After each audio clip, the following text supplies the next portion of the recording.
Bonjour, toujours dans le cadre du modèle de régression simple. Je vous rappelle que la dernière fois, on a bien traité les hypothèses du modèle, on a traité les différentes spécifications, le rôle des termes aléatoires, et on a bien, c'est-à-dire démontré les estimateurs du modèle de régression simple, le alpha chapeau et le bêta chapeau par la méthode des moindres carrés ordinaires. Et on a bien commencé un certain nombre d'exercices d'application. Donc aujourd'hui, suite à ce qu'on avait développé la fois dernière, on va essayer de traiter un exercice supplémentaire, en particulier pour l'estimation des coefficients des modèles. Et par la suite, nous allons voir comment peut-on estimer les paramètres d'un modèle dans les cas suivants, dans un modèle sans constante, et sert des données centrées. Et par la suite, nous allons traiter les équations normales d'un modèle de régression simple. Bien, donc relativement un autre exercice à traiter avec vous, comme vous le voyez, l'objectif de cet exercice est de s'interroger comment éventuellement donner une interprétation économique au résultat de l'estimation. Donc vous avez ici, on régresse le salaire horaire moyen perçu par les individus, c'est la variable endogène Y, sur le nombre d'années de scolarité X pour 580 individus.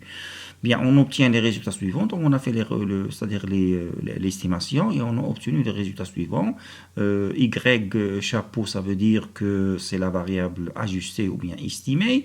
Vous avez la constante est égale à 0,7437 plus 0,7416 xi. Donc, xi, c'est le niveau de scolarisation, d'accord? Le niveau de scolarisation, ou bien le nombre d'années de scolarité, et y, c'est le salaire perçu.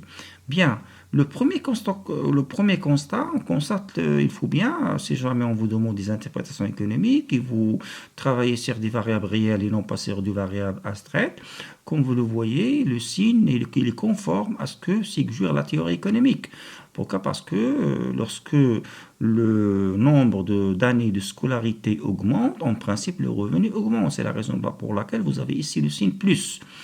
D'accord? Donc vous avez ici entre parenthèses les écarts types, nous allons voir ça par la suite, le R carré, on va essayer de le voir par la suite, etc.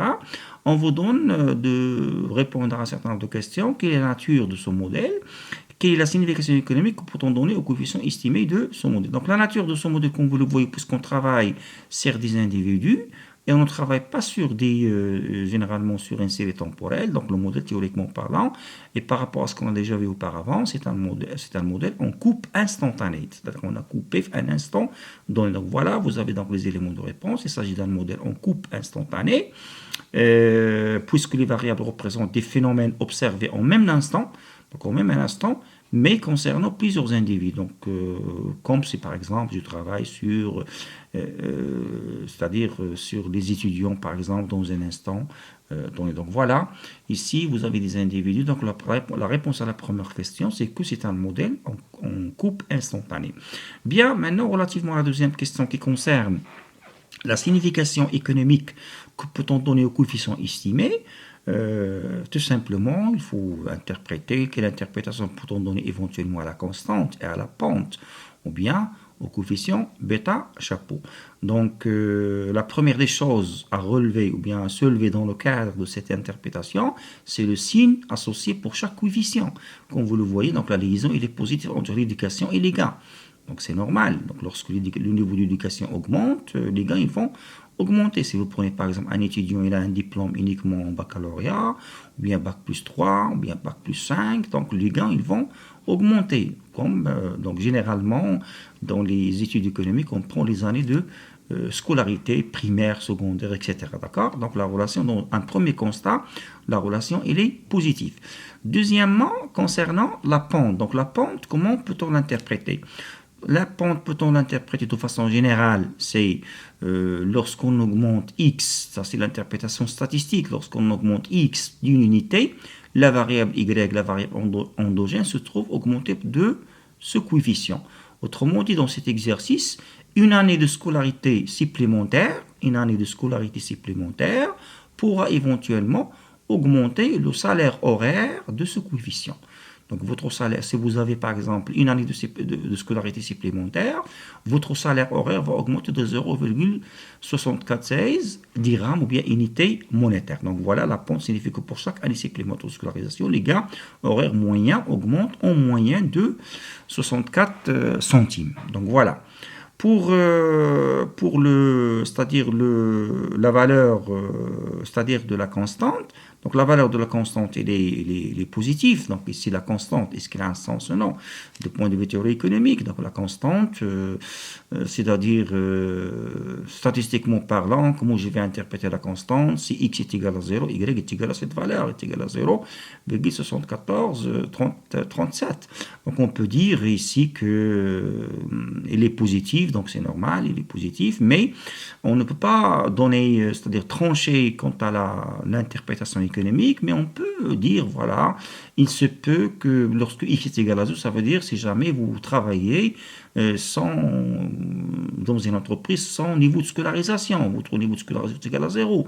Donc c'est la raison pour laquelle on peut dire que peut-être on peut interpréter la constante comme étant c'est le taux horaire moyen, ou bien le salaire horaire moyen, ou bien le taux horaire moyen d'un salarié sans niveau d'éducation. On peut dire ça, d'accord? Mais ou bien non scolarisé. Donc voilà concernant cet exercice qui porte sur l'interprétation, bien la signification économique des coefficients qu'on a estimés à l'aide de la méthode des moindres carrés ordinaires. Deuxième exercice, on va essayer de reprendre ce qu'on a bien vu auparavant, c'est-à-dire l'estimation des paramètres des modèles de régression simple. Donc voilà, mais cette fois-ci, on va considérer que la constante disparaît, donc sont constantes. Autrement dit, on a déjà vu auparavant comme quoi les modèles, la majeure partie des modèles qu'on a considérés, on considéré une constante et la pente, donc alpha et bêta, alpha et bêta. Mais concernant cet exercice, comme vous le voyez, on vous demande de refaire la démonstration. Donc voilà, estimer les paramètres de modèle de régression simple. Dans les deux cas suivants, le premier cas, on vous demande c'est-à-dire d'estimer alpha chapeau et bêta chapeau dans un modèle sans constante. Et dans un deuxième temps, on vous demande de travailler sur des variables centrées sur leurs moyens. C'est-à-dire on va travailler sur des variables centrées, ça veut dire c'est le fait de retrancher donc chaque variable, on va c'est-à-dire diminuer de sa moyenne. Donc voilà. Donc voilà relativement l'explication économique qu'on pourrait éventuellement donner à un modèle, c'est-à-dire un modèle sans constante. On a déjà donné l'exemple, je pense, le fait de considérer par exemple un modèle, une fonction de production avec un seul facteur de production. Par exemple, je peux considérer Y, c'est la quantité, par exemple, je vais considérer une pêcherie, et Y, c'est la quantité de poissons pêchés. X, c'est le nombre de pêcheurs. Donc ici, la constante, quand vous le voyez, ce nombre de pêcheurs est égal à 0, il n'aura pas de production. Donc ça, c'est ce qui explique la disparition de la constante, d'accord? Donc, pourquoi? Parce que le fait de spécifier ce modèle avec la constante, si on considère qu'il n'y a pas de pêcheurs, on ne peut pas donner une explication à la constante. C'est pas... Donc c'est la raison pour laquelle ici, vous avez le modèle, au lieu de considérer un modèle avec, c'est-à-dire avec constante, on peut, c'est-à-dire sans constante, on peut dire que si jamais x est égal à 0, y est égal à alpha. Donc le problème qui se pose ici, c'est quelle interprétation peut-on donner à cette constante. Bien, donc voilà donc le modèle sans constante. Concernant la démonstration c'est-à-dire des coefficients de son modèle dans le cas d'un modèle sans constante, vous allez reprendre la démonstration qu'on a vue la fois dernière, la même démonstration qu'on a fait la fois dernière, c'est-à-dire pour estimer alpha chapeau et bêta chapeau, la dérivation partielle c'est-à-dire de la distance ou bien la distance au carré par rapport à alpha chapeau et alpha chapeau, l'annulation de la dérivation partielle c'est-à-dire de la différence par rapport à alpha chapeau et bêta chapeau, voilà. La dernière fois, on a trouvé donc c'est-à-dire ce résultat, mais cette fois-ci, au lieu de considérer un modèle avec constante, il faut éliminer donc la constante, comme nous l'avons fait, comme vous le voyez. Donc, si vous éliminez donc la constante, voilà, si vous éliminez donc la constante, pourquoi? Parce que vous avez alpha est égal à 0, comme vous le voyez ici.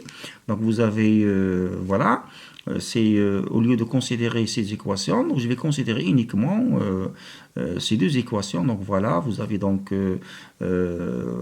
la somme de vous avez la somme de y de t, x de t, d'accord, la somme de x de t, y de t, d'accord, qui est égale à bêta chapeau, la somme de x de t. Pourquoi? Parce que cette quantité tend vers 0.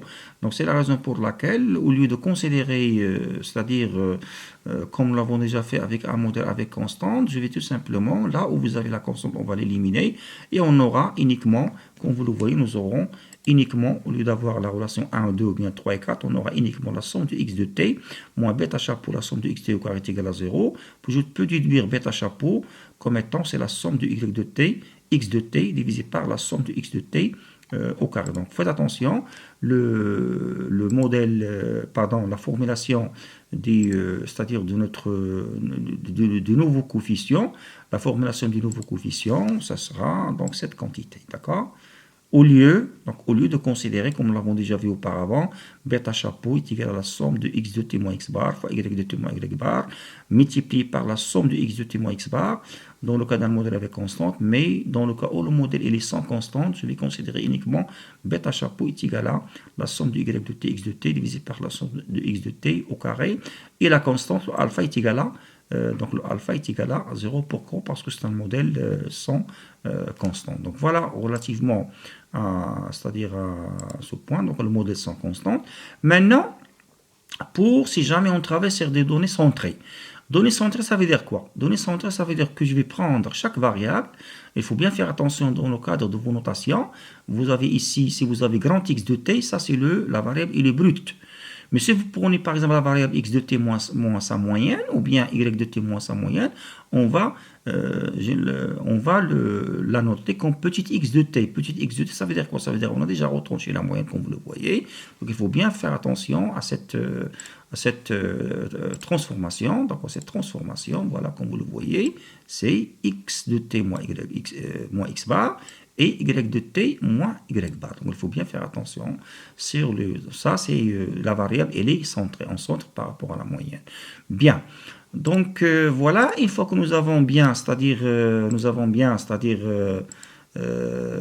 défini donc en quoi consiste une variable centrée, je vais reprendre nous savons très bien que sur les variables non centrées, on a déjà démontré qu'on bêta chapeau est égal à cette quantité. D'accord? La somme de x de t moins x bar fois y de t moins y bar, c'est la somme de x de t moins x bar au carré.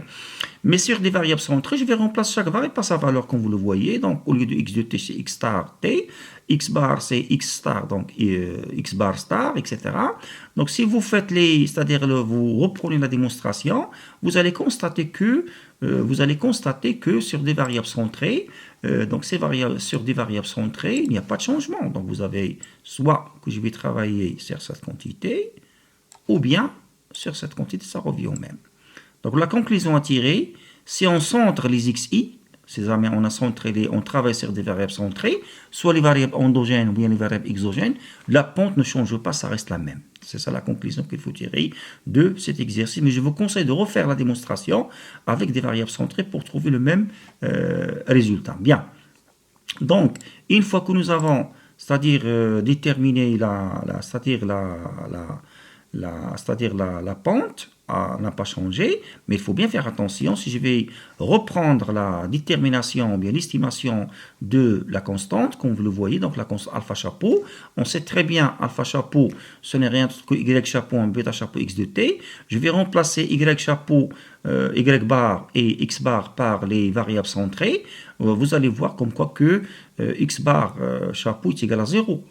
Donc, si vous remplacez ici par 0, généralement la constante est égale à 0. D'accord? La constante sur des variables centrées, il est égal à 0 comme le modèle sans constante. Alpha chapeau est égal à 0 et la pente ne change pas. Donc la conclusion à tirer de cet exercice que sur les variables centrées, c'est très intéressant, sur les variables centrées, bêta ne change pas, la pente ne change pas, mais la constante est nulle. Pourquoi? Parce qu'on travaille sur des variables centrées et je vous recommande de refaire cette démonstration. Donc, merci et je vous donne rendez-vous dans une prochaine vidéo avant de traiter autre chose.